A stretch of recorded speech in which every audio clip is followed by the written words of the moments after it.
ಆಂಧ್ರಪ್ರದೇಶದಲ್ಲಿ ವಕ್ಫ್ ಕಾಯ್ದೆ ವಿರುದ್ಧ ಮುಸ್ಲಿಂ ಮಹಿಳೆಯರು ಪ್ರತಿಭಟನೆ ನಡೆಸಿದ್ದಾರೆ. ಅತ್ತ ಗಾಜಾದಲ್ಲಿ ರಾಕೆಟ್ ದಾಳಿ ಮಧ್ಯೆ ರಂಜಾನ್ ಸಂಭ್ರಮ ಮನೆ ಮಾಡಿದೆ. ಈ ಸುದ್ದಿಯನ್ನು ನೋಡೋಣ ದೇಶ ವಿದೇಶ ನ್ಯೂಸ್ ಟಾಪ್ನಲ್ಲಿ. ಕೇಂದ್ರದ ನರೇಂದ್ರ ಮೋದಿ ಸರ್ಕಾರ ಜಾರಿಗೆ ತರಲು ಉದ್ದೇಶಿಸಿರುವ ವಕ್ಫ್ ಕಾಯ್ದೆ ತಿದ್ದುಪಡಿಗೆ ಕೆಲವೆಡೆ ವಿರೋಧ ವ್ಯಕ್ತವಾಗ್ತಿದೆ.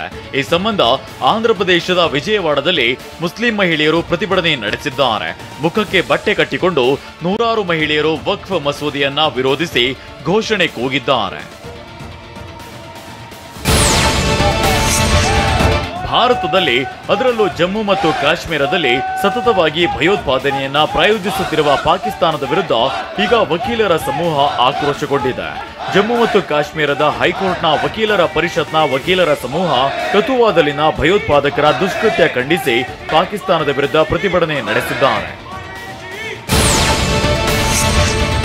ಬಾಲಿವುಡ್ನ ಮಾಜಿ ಸೂಪರ್ ಸ್ಟಾರ್ ಗೋವಿಂದ ಈಗ ಕೌಟುಂಬಿಕ ಸೇರಿದಂತೆ ಹಲವಾರು ಸಮಸ್ಯೆಗಳನ್ನ ಎದುರಿಸುತ್ತಿದ್ದಾರೆ. ಹೀಗಾಗಿ ಈ ಎಲ್ಲ ಸಮಸ್ಯೆಗಳಿಂದ ಮುಕ್ತಿ ಕೊಡು ತಂದೆ ಅಂತ ಉಜ್ಜಯಿನಿಯ ಮಹಾಕಾಳೇಶ್ವರನ ಮೊರೆ ಹೋಗಿದ್ದಾರೆ. ಆತ್ಮೀಯ ಸ್ನೇಹಿತರೊಂದಿಗೆ ಸೇರಿ ಮಧ್ಯಪ್ರದೇಶದಲ್ಲಿರುವ ಮಹಾಕಾಳೇಶ್ವರನಿಗೆ ವಿಶೇಷ ಅಭಿಷೇಕ ಹಾಗೂ ಪೂಜೆ ಮಾಡಿಸಿದ್ದಾರೆ.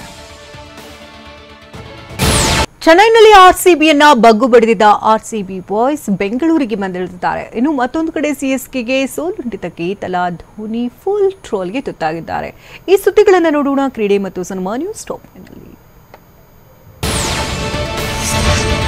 ಚೆಪಾಕ್ನಲ್ಲಿ ಚೆನ್ನೈ ವಿರುದ್ಧ ಭರ್ಜರಿ ಜಯ ಸಾಧಿಸಿದ ಬೆನ್ನಲ್ಲೇ ಆರ್ಸಿಬಿ ಆಟಗಾರರು ಹ್ಯಾಟ್ರಿಕ್ ಜಯ ಸಾಧಿಸಲು ಬೆಂಗಳೂರಿಗೆ ಬಂದಿಳಿದಿದ್ದಾರೆ. ಕೆಂಪೇಗೌಡ ಏರ್ಪೋರ್ಟ್ನಿಂದ ಆರ್ಸಿಬಿ ಬಸ್ ಹತ್ತಿದ ಆಟಗಾರರು ಅಭಿಮಾನಿಗಳ ಕಡೆ ಕೈ ಬೀಸಿ ಚೇರ್ಸ್ ಹೊಂದಿದ್ದಾರೆ. ಏಪ್ರಿಲ್ 2ರಂದು ಚಿನ್ನಸ್ವಾಮಿ ಕ್ರೀಡಾಂಗಣದಲ್ಲಿ ಆರ್ಸಿಬಿ ಗುಜರಾತ್ ಟೈಟಾನ್ಸ್ ಅನ್ನ ಎದುರಿಸಲಿದೆ. ಚೆಪಾಕ್ನಲ್ಲಿ ಸಿಎಸ್ಕೆ ಎದುರು ಆರ್ಸಿಬಿ ಗೆದ್ರೆ ತನ್ನ ಅರ್ಧ ಮೀಸೆ ಬೋಳಿಸುವುದಾಗಿ reels star Ranjith Reddy ಹೇಳಿಕೊಂಡಿದ್ದ.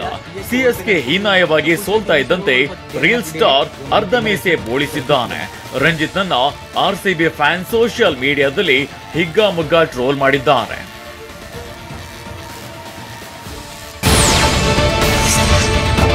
RCB ಜೊತೆಗಿನ ಪಂದ್ಯದಲ್ಲಿ ಸಿಎಸ್ಕೆ ತಂಡ ಹೀನಾಯವಾಗಿ ಸೋತಿದೆ. 17 ವರ್ಷಗಳ ನಂತರ ಸಿಎಸ್ಕೆ ವಿರುದ್ಧ ಗೆಲುವು ದಾಖಲಿಸಿದೆ. ಧೋನಿ 9ನೇ ಕ್ರಮಾಂಕದಲ್ಲಿ ಬ್ಯಾಟಿಂಗ್ಗೆ ಇಳಿದಿದ್ದಕ್ಕೆ ಸ್ವತಃ ಸಿಎಸ್ಕೆ ಫ್ಯಾನ್ಸ್ ಬಾಯಿಗೆ ಆಹಾರವಾಗಿದ್ದಾರೆ. ಧೋನಿ ನಿವೃತ್ತಿ ಪಡೆಯುವುದು ಉತ್ತಮ ಅಂತ ಫ್ಯಾನ್ಸ್ ಆಕ್ರೋಶ ಹೊರಹಾಕಿದ್ದಾರೆ.